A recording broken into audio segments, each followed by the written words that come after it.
ஒருத்தர் சொன்னார், நாங்கள் ஆட்சிக்கு வந்து 2 மாதம்தான் ஆச்சு, இன்னும் கொஞ்சம் கொஞ்சமாக தான் செய்வோம் அப்படின்னாரு. ஆனால் ஒன்று, அவர் சொன்னது உண்மைதான். கொஞ்சம் கொஞ்சமாக செய்வோம்னு சொன்னார்ல, மக்களுக்காக கொஞ்சம் கொஞ்சமாக தான் செஞ்சார். ஆனால் அவங்க குடும்பத்துக்காக நிறைய செஞ்சுக்கிட்டாரு.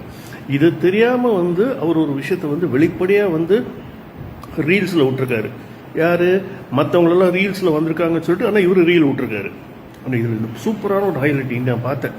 இந்த மேயர்னு ஒரு பொண்ணு இருக்குல்ல, ஆட்சியை நடத்த தெரியல, ஆட்சி எப்படி பண்ணணும்னு தெரியல, அப்படி இப்படி சொல்லி இப்போ இருக்கிற திராவிட அப்படின்னு ஆரம்பிச்சு அப்புறம் தான் ரியலைஸ் பண்ணிடுச்சு. அப்போ தான் போதை தெளிஞ்சிருக்கு, என்ன பேசுகிறோன்னு தெரியாமல். இதெல்லாம் பார்க்கும்போது ரொம்ப வேடிக்கையாக இருக்கு. கடந்த ஆட்சியில் வந்து பள்ளிக்கூட பசங்களுக்கு அவங்க ஸ்கூல் பேக்கில் வந்து அவங்கவுங்க மூஞ்சியை வந்து பிரிண்ட் பண்ணி கொடுத்தாங்க. ஏன் சொல்லுங்கள், இல்லைன்னா ஜனங்க மறந்துடுவாங்க அந்த மூஞ்சியை.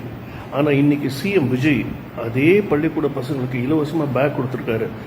யாரோட ஃபோட்டோவும் இல்லை, அவரோட ஃபோட்டோவும் இல்லை, வெறும் அரசாங்கத்தோட சிம்பிள் மட்டும்தான் இருக்கு. ஏன்? ஏன்னா எல்லாரோட மனசுலையும் சிஎம் முழுமையாக நிறைஞ்சு இருக்காரு. ஓகே, ஸோ அப்பேற்பட்ட அந்த நல்ல மனுஷனை தயவு செஞ்சு தேவையில்லாமல் நோண்டாதீங்க. அவர் பண்ணுவார், பண்ணிக்கிட்டு தான் இருக்காரு, இன்னும் நிறைய பண்ண போறாரு. அதை நினச்சி எல்லா மக்களும் நிச்சயமாக சந்தோஷப்படுவாங்க.